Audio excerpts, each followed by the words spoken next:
Class the next will decide the 2014 Spring Challenger Series champion. I'd like to welcome Hai back to the set for one last time today. 2-2 in the series. I'm out of things to describe this, man. What do you think? It's been a long day. I came here for the first set of the games, actually, and those are 5 games, and this one's 5 games. And I guess I jinxed LMQ by saying they were going to win that game. So maybe if I do that again, go LMQ, yeah.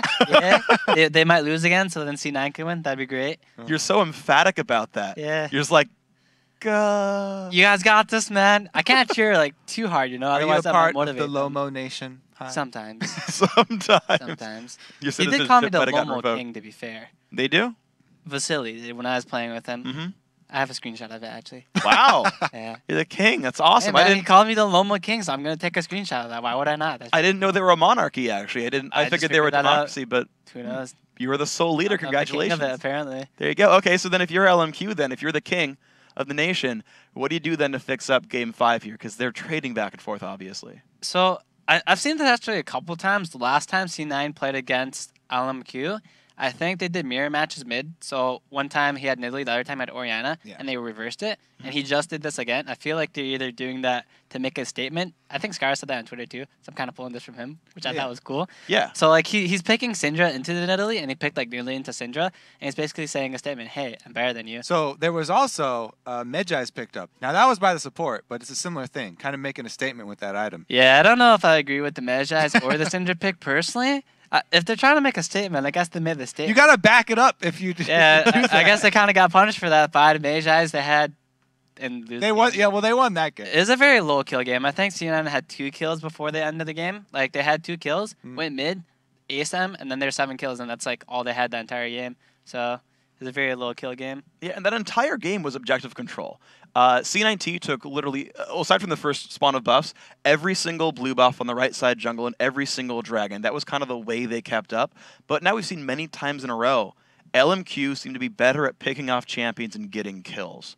Identifying those as like 2 repeated key traits, how do you change the way you play to beat the other team? Right. So I think something you can notice off these series is when C9 played for the objectives, they won those. Like that game just now, once again, they had 2 kills. They had every single dragon, though, basically every single blue from Syndra, and they went for turrets and they went for dragons. So when you're going for objectives and the enemy team just wants a team fight, but they don't get the team fight, then they're kind of lost as what to do. So they kind of got... They weren't necessarily that far down in gold, but they were getting out objective. Say, for example, they had the dragons, they had the blues. That game probably would have been a stomp for them. But the fact that C9 got all the dragons and the blues, it went very bad for LMQ. They're not prioritizing objectives at all, really. I think they're going for kills. And that kind of shows with the Medjai's. That kind of shows with the Syndra. And when you're just prioritizing kills, and the enemy team isn't, you're going to have a bad time. So then thinking into then picks and bans, you go for this one because we're seeing mirror matches back and forth. Soraka was a big deal early on. Now it's getting banned all the time.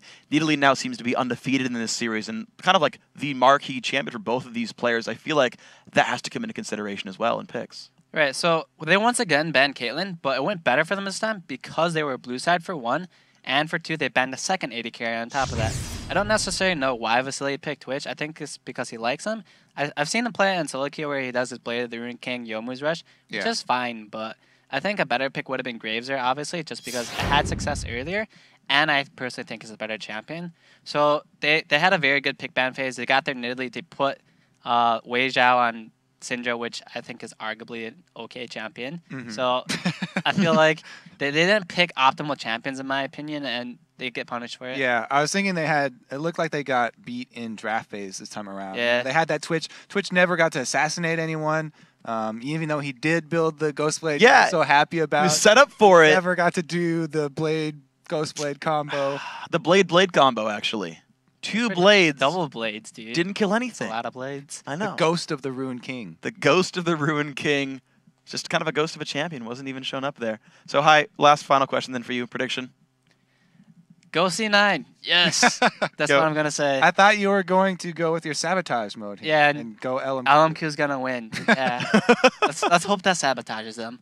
Root for one. Vote for the other. Team wins, yeah. There you go. All right, Hai, thank you very much. Guys, we're going to get ourselves into game 10 of the night, but